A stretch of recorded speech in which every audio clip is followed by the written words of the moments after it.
Hey guys, welcome back to my channel and to the next episode of Spiritual Sundays, the series where I am talking about all of the deeper issues in life, from topics related to mental health, human psychology, spirituality, and so much more. Thank you to everyone who has been following along this series so far. Please remember to like, subscribe, and hit the notifications button so that you don't miss any of the latest updates from me. Last week I was struggling. I was feeling stressed, overwhelmed, and quite frankly exhausted, like all the time. I had no energy for life, no inspiration, no drive. I felt completely at a loss. All I wanted to do was sleep. I wondered when it would end. Is this my life now? I felt so frustrated and lazy, but I came to realise that it wasn't necessarily a bad thing and there was no point fighting it. My body had had enough and it was time to listen. So I did, for the most part. I had to fight hard against a part of my brain that was telling me to just keep going. I allowed myself to rest, to sleep as much as I wanted. One day I slept in by 3 hours, which I'm kind of ashamed to admit, but you know what? I didn't beat myself up about it. I obviously needed it. I signed up to Netflix, spent my evenings binge watching feel-good films rather than working, reduced my time on social media, and stopped pushing myself all the time. I'd been doing too much for too long, giving too much of myself, trying to be the person I thought others wanted me to be. But what for?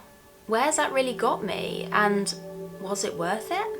I guess in my mind I thought that was the way to get people to like me. I thought if I didn't post on social media or make videos or respond to messages quickly and generally be there for people, I'd be disliked and forgotten.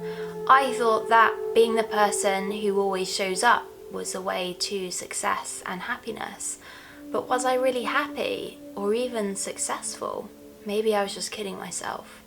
Most of us are brought up to learn to give to others, particularly our love. We are told things like, you must love your parents or brother or sister, etc. But when are we shown how to actually love ourselves? I have come to learn that self-love is possibly one of the greatest and most powerful things we can do in this life. And besides, how can we give our love to others if we are lacking love for ourselves? Yes, it's possible, but it often leaves us feeling drained and empty inside. We then try and gain this love from other people in a desperate attempt to fill the void, but it never quite feels enough. We are never satisfied, like starving children, always hungry for more. But what if we reverse things? What if we took that mental energy and instead of trying to give it to others, we directed it towards ourselves? What would happen? We'd start filling up our own cup. And guess what happens when a cup gets too full? Yeah, that's right, it starts overflowing. Our cup of love will be so full it will pour out and touch everything and everyone that surrounds it. Sure, this may take time, perhaps many years. In truth, it is a lifelong process. But what if we all filled our own cups to the point that they were overflowing? What a beautiful world that would be. So how do we actually go about filling up our own cup? It's not exactly something we're taught growing up. The phrase love yourself first is one that seems to be thrown around a lot these days, but if we don't take practical measures to actually learn how to give back to ourselves, we are only really living in denial and are always left with that feeling of not enough. We are all used to the idea of giving to others, so it's time to turn that back on ourselves. Make a note of all the ways that you show or give love to other people, and then ask yourself, how can I give that love back to myself? This is not always an easy process, and the answers don't always come straight away, but trust that they will come. Everything in this universe is made up of love, and we come here to experience that love, to feel the oneness that was already within us. Start to find little ways in which you can fill your own cup and make a note of them so that you always have a reminder.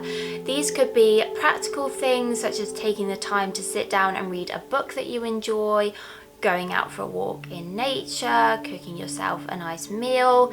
Be careful here not to fall into the trap of doing things you see other people enjoying, because you might not necessarily take the same fulfillment from them.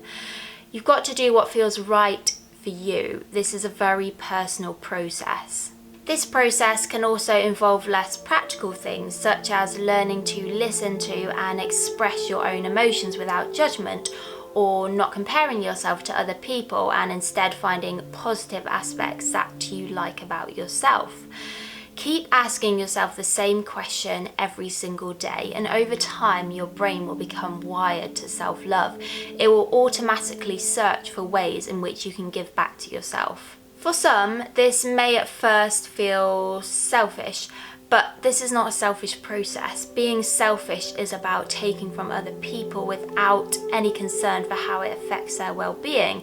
It comes from a place of lack. Instead, this is about adding to our own love and happiness without constantly looking outwards for it. It's more of an internal process. The aim of this is not to become completely self-sufficient and never need anything from other people. It's perfectly okay to have some of our needs met by others, and actually very important to have those connections and relationships in our life. It's more about getting to a place where we can freely give and receive love without any detriment to ourselves or to anyone else. So what can you do to show love to yourself today? Thank you so much for watching this video and for taking the time to listen to me today. I will continue to talk more on the subject of self-love because it's so important and kind of the purpose of our whole existence. I'll see you next time.